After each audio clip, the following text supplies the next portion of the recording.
श्रीमान मुरारी बापू, आपने इंदौर यात्रा के दौरान पत्रकारों को कहा कि मेरे वीडियो को काट छाट के प्रस्तुत किया जाता है या किया गया है। क्या काटा छाटा गया उसमें? उस वीडियो में आखिरी में आपने उनको कहा कि अगर कभी हम मस्जिद में राम कथा करने या ढोल मंजीरे लेकर आ जाए तो हमें आने देना।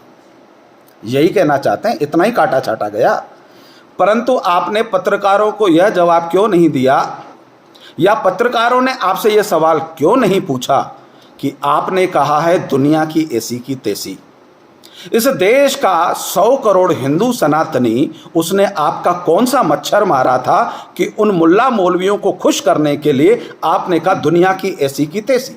आप उन्हें संदेश देना चाहते थे कि मैं सनातनी हिंदू होकर हिंदुओं की ऐसी तैसी कहने की ताकत रखता हूं। इस देश का सनातनी आपको हमारी ताकत दिखाएगा, सनातन की ताकत दिखाएगा। नाक रगड़कर श्रीमान मुरारी बापू आपको माफी मांगनी पड़ेगी। दाऊ बलराम के लिए आपने कथा की थी सौराष्ट्र में, उनके लिए अपशब्दों का उपयोग किया था, धरे गए थे आप चारों तरफ से, दुर्गति हो सकती थी, आपने माफी मांगी क्योंकि आपके मानसिकता में इस्लामीकरण आ गया है। वसीम रिजवी ने हिंदू धर्म धारण कर लिया, आप इस्लाम धारण कर लो, हिसाब बराबर हो जाएगा। उनमें से भी कुछ लोगों को नाराजगी है तो एक अगर मुरारी इस्लामीकरण धारण कर लेगा तो कोई फर्क नहीं पड़ेगा। हालांकि आप हिंदुओं को छलने के लिए, राम को धोखा देने के लिए व्यास गद्दी पर रामायण सामने रखकर मोला मोला तो कर ही रहे। आपसे पत्रकारों ने यह क्यों नहीं पूछा कि आपने रात को 12 बजे मैं राम को सुला दूंगा, मैं राम को उठा दूंगा, मेरी मर्जी। राम आपके हैं क्या?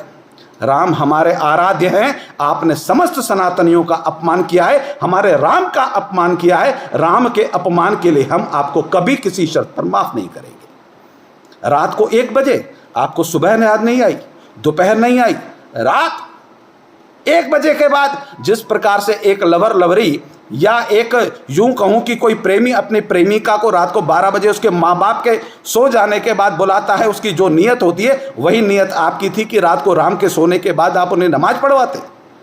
मुरारी बापू जी, मैं आज भी आपको कह रहा हूं, हाथ जोड़कर आपको माफी तो 1000 बार मांगनी पड़ेगी।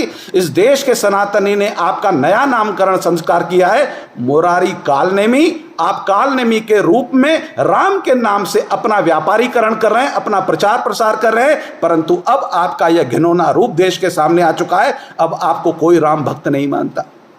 अतः सावधान, सचेत। जय श्री राम।